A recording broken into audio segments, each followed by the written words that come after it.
വിജയ് ചിത്രമായ തളപതി 69 എന്ന സിനിമയുടെ ഷൂട്ടെല്ലാം ഇപ്പോൾ ആരംഭിച്ചിരിക്കുകയാണല്ലോ. ഇപ്പോൾ ഈ സിനിമയിൽ ആദ്യമായി ഷൂട്ട് ചെയ്തേക്കുന്നത് ഈ സിനിമയിലെ ഫസ്റ്റ് സിംഗിൾ ആണെന്നാണ് അറിയാൻ കഴിയുന്നത്. കൂടാതെ തന്നെ ഈ സോങ്ങിൻ്റെ പേരെന്നു പറയുന്നത് തളപതി കച്ചേരി എന്നും കൂടിയായിരിക്കും. ഇതൊരു വാത്തി കമ്മിങ് പോലെ ഒരു സോങ് ആയിരിക്കുമെന്നാണ് അറിയാൻ കഴിയുന്നത്. ആസിഫ് അലി നായകനാവുന്ന രേഖാചിത്രം എന്ന സിനിമയുടെ കഥ എന്താണെന്നുള്ളൊരു റൂമർ ഇപ്പോൾ പുറത്തു വന്നിരിക്കുകയാണ്. സിനിമയുടെ കഥ എന്ന് പറയുന്നത് 18s മലയാളം ഇൻഡസ്ട്രിയുടെ ഒരു സിനിമയുടെ സെറ്റിൽ നടന്ന ഒരു ക്രൈമിനെ ആസ്പദമാക്കിയിട്ടുള്ളൊരു സിനിമയായിരിക്കുമെന്നാണ് അറിയാൻ കഴിയുന്നത്.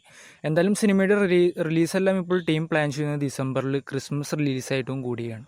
ആസിഫ് അലിയെ കൂടാതെ തന്നെ അനശ്വര രാജൻ, സിദ്ദീഖ്, മനോജ് കെ ജയൻ എന്നിവരൊക്കെയാണ് ഈ സിനിമയിൽ മറ്റുള്ള പ്രധാന വേഷത്തിലെത്തുന്നത്. ശങ്കറിൻ്റെ സംവിധാനത്തിൽ വേൾപാരി എന്ന സിനിമ വരുമെന്ന് നേരത്തെ റൂമറുകളെല്ലാം വന്നിരുന്നു. ഇപ്പോൾ ഈ സിനിമയിൽ ലീഡ് റോളിൽ സൂര്യയും ചിയാൻ വിക്രമും എത്തിയേക്കുമെന്നാണ് ഇപ്പോൾ അറിയാൻ കഴിയുന്നത്. കൂടാതെ തന്നെ ഈ വേൾപാരി എന്ന ചിത്രം 3 പാർട്ടുള്ള ഒരു സിനിമയും കൂടിയാണ്. അങ്ങനെ ജയം രവിയെ നായകനാക്കി ദാദാ സിനിമയുടെ സംവിധായകൻ സംവിധാനം ചെയ്യുന്ന സിനിമയുടെ ഒരു ഒഫീഷ്യൽ ഫസ്റ്റ് ലുക്കും അതുപോലെ ഒഫീഷ്യലായി തന്നെ ഈ സിനിമ പ്രഖ്യാപിച്ചിരിക്കുകയാണ്. ഈ സിനിമ ഇപ്പോൾ ഒരു ആക്ഷൻ ഫിലിമായിട്ടായിരിക്കും വരിക എന്നാണ് അറിയാൻ കഴിയുന്നത്. സിനിമയുടെ ഷൂട്ടെല്ലാം ഉടൻ തന്നെ ആരംഭിക്കുന്നതും കൂടിയായിരിക്കും. സിനിമയ്ക്ക് മ്യൂസിക് എല്ലാം ചെയ്യുന്നത് ഹാരിസ് ജയരാജും കൂടിയാണ്. L360 എന്ന സിനിമയ്ക്ക് ശേഷം തരുൺമൂർത്തി സംവിധാനം ചെയ്യുന്ന അടുത്ത സിനിമയാണല്ലോ ആസിഫ് അലിയെ വെച്ചുള്ള ചിത്രം. ഈ സിനിമയുടെ ഷൂട്ട് ഇപ്പോൾ അടുത്ത വർഷം പകുതിയിൽ ആരംഭിച്ചേക്കുമെന്നാണ് അറിയാൻ കഴിയുന്നത്. കൂടാതെ തന്നെ ഈ സിനിമ ഒരു ആക്ഷൻ എൻ്റർടൈനർ സിനിമയായിട്ടാണ് വരുന്നത്. സിനിമയുടെ മേജർ ലൊക്കേഷൻസ് എല്ലാം വരിക ബാംഗ്ലൂരിലും കൂടിയായിരിക്കും. കൂടാതെ തന്നെ ഇപ്പോഴത്തെ ഈ സിനിമയിൽ മലയാളത്തിൽ നിന്നും തമിഴിൽ നിന്നും കുറച്ച് ക്യാമിയോസ് എല്ലാം വന്നേക്കുമെന്നാണ് അറിയാൻ കഴിയുന്നത്. അമീർ ഖാൻ നായകനാവുന്ന ഒരു കോമഡി സിനിമ ഇപ്പോൾ വരുന്നു. അമീർ ഖാൻ ഒരു കോമഡി സിനിമ ഒരു ഡിസ്കഷൻ ചെയ്യുന്നുവെന്നും കൂടാതെ തന്നെ ഈ സിനിമ ഇപ്പോൾ സംവിധാനം ചെയ്യാൻ ചാൻസ് രാജ്കുമാർ സന്തോഷിയായിരിക്കുമെന്നാണ് അറിയാൻ കഴിയുന്നത്. എന്നാലും സിനിമയുടെ ഒരു ഒഫീഷ്യൽ പ്രഖ്യാപനം എല്ലാം ഉടൻ പ്രതീക്ഷിക്കാം. സൂര്യ നായകനാവുന്ന അടുത്ത സിനിമയാണല്ലോ സൂര്യ 45. ഈ സിനിമ ഇപ്പോൾ RJ ബാലാജി തന്നെ സംവിധാനം ചെയ്യുമെന്ന് കൺഫേം ആയിട്ടുണ്ട്. കൂടാതെ തന്നെ സിനിമയുടെ ഷൂട്ട് അടുത്ത മാസം നവംബറിലായിരിക്കും ആരംഭിക്കുക. റഹ്മാൻ സിനിമയ്ക്ക് മ്യൂസിക് ചെയ്യുമെന്നാണ് റിപ്പോർട്ടുകൾ പറയുന്നത്. മേയഴകൻ എന്ന സിനിമയ്ക്ക് ശേഷം കാർത്തിക് നായകനാവുന്ന അടുത്ത സിനിമയാണല്ലോ വാദ്യാർ എന്ന ചിത്രം. സിനിമയുടെ റിലീസ് ഇപ്പോൾ ഏറെക്കുറെ കൺഫേം ആയിരിക്കുകയാണ്. സിനിമയുടെ റിലീസ് ഇപ്പോൾ ഈ വർഷം ഡിസംബർ 26 വന്നേക്കുമെന്നാണ് അറിയാൻ കഴിയുന്നത്. കൃതി ഷെട്ടിയാണ് സിനിമയിൽ നായികയെത്തുന്നത്. മഹേഷ് നാരായണൻ്റെ സംവിധാനത്തിൽ മമ്മൂട്ടി, മോഹൻലാൽ എന്നിവർ ഒന്നിക്കുന്ന വമ്പൻ സിനിമയാണല്ലോ ഇനി വരാനിരിക്കുന്നത്. അപ്പോൾ ഈ സിനിമയെക്കുറിച്ചുള്ള കുറച്ച് അപ്ഡേറ്റുകളെല്ലാം ഇപ്പോൾ അറിയാൻ കഴിഞ്ഞിരിക്കുകയാണ്. ഈ സിനിമയിൽ ഇപ്പോഴത്തെ മമ്മൂട്ടിയും മോഹൻലാലിനെയും കൂടാതെ തന്നെ കുഞ്ചാക്ക ബോബനും ഫഹദ് ഫാസിലും എത്തിയേക്കുമെന്നാണ് അറിയാൻ കഴിയുന്നത്. കൂടാതെ തന്നെ ഇവരെ ഒരുമിച്ചൊരു നേരത്തെ ഒരു സിനിമ മഹേഷ് നാരായണൻ്റെ സംവിധാനത്തിൽ വരുമെന്ന് നേരത്തെ റൂമറുകളെല്ലാം വന്നിരുന്നു. അതിൽ സുരേഷ് ഗോപിയും ഉണ്ടാകുമെന്ന റിപ്പോർട്ടുകളെല്ലാം വന്നിരുന്നു. ഇപ്പോഴത്തെ ഈ സിനിമയിൽ സുരേഷ് ഗോപിക്ക് പകരമായിരിക്കും മോഹൻലാൽ ഈ സിനിമയിൽ എത്തിയേക്കുമെന്നാണ് അറിയാൻ കഴിയുന്നത്. സിനിമയുടെ മേജർ ലൊക്കേഷനെല്ലാം വരുന്നത് ശ്രീലങ്ക, കേരള, ഡൽഹി, ലണ്ടൻ എന്നീ സ്ഥലങ്ങളിലും കൂടിയായിരിക്കും.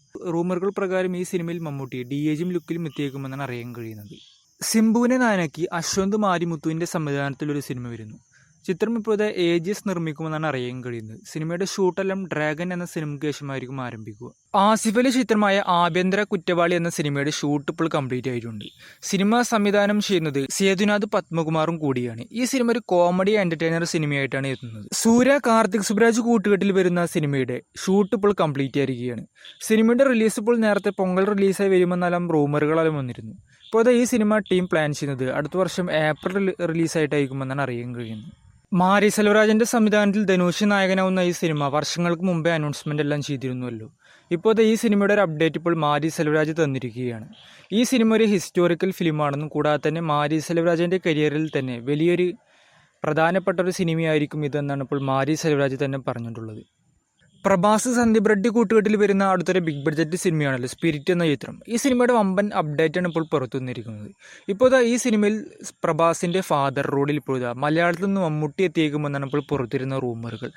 ഇവരെ കൂടാതെ തന്നെ ഈ സിനിമയിൽ സൈഫ് അലി ഖാനും കരീന കപൂറും മറ്റുള്ള പ്രധാന വേഷത്തിലും എത്തും. നിലവിൽ സിനിമയുടെ സ്ക്രിപ്റ്റ് വർക്കെല്ലാം ഏറെക്കുറെ ഇപ്പോൾ കംപ്ലീറ്റ് ആയി എന്നാണ് അറിയാൻ കഴിയുന്നത്. എന്നാലും സിനിമയുടെ ഒരു കൂടുതൽ ഒഫീഷ്യൽ പ്രഖ്യാപനം ഉടൻ തന്നെ പ്രതീക്ഷിക്കാം. ഷാറൂഖ് ഖാൻ ചിത്രമായ പത്താൻ 2 സിനിമയുടെ സ്ക്രിപ്റ്റ് വർക്കെല്ലാം ഇപ്പോൾ കംപ്ലീറ്റ് ആയിരിക്കുകയാണ്. നിലവിൽ ഇനി സിനിമയുടെ ഷൂട്ട് കിങ് സിനിമയ്ക്ക് ശേഷം തുടങ്ങുമെന്ന് പ്രതീക്ഷിക്കാം. അൻവർ റഷീദിൻ്റെ സംവിധാനത്തിൽ ഇപ്പോഴത്തെ ഒരു സിനിമ വരുന്നതായ റിപ്പോർട്ടുകൾ. റൈറ്ററായ രഘുനന്ദൻ പാലേരി ഇപ്പോൾ അൻവർ റഷീദിന് വേണ്ടി ഒരു സ്ക്രിപ്റ്റ് തയ്യാറാക്കിയെന്നിപ്പോൾ രഘുനന്ദൻ പാലേരി തന്നെ കൺഫേം ചെയ്തിട്ടുണ്ട്. എന്തായാലും ഈ സിനിമയുടെ ഒരു ഒഫീഷ്യൽ പ്രഖ്യാപനം ഉടൻ തന്നെ ഇനി പ്രതീക്ഷിക്കാം. തളപതി എന്ന സിനിമയ്ക്ക് ശേഷം രചനയും മണിരത്നം ഒന്നിക്കുന്ന ഒരു സിനിമ വരുന്നു.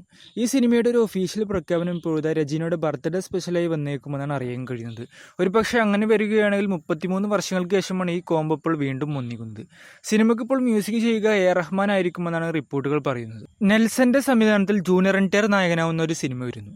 ഈ സിനിമയുടെ ഷൂട്ട് ഇപ്പോൾ ദ ജയിലർ 2-ന് ശേഷം നെൽസൺ തുടങ്ങുമെന്നാണ് അറിയാൻ കഴിയുന്നത്. കൂടാതെ തന്നെ ഇതേ സ്റ്റോറി നെൽസൺ അല്ലു അർജുനോട് മുമ്പേ പറഞ്ഞിട്ടും കൂടിയാണ്. അത് നടക്കാത്ത കാരണമാണ് ഇപ്പോൾ ജൂനിയർ NTR ഈ സിനിമയിൽ വന്നേക്കുന്നു എന്നാണ് അറിയാൻ കഴിയുന്നത്.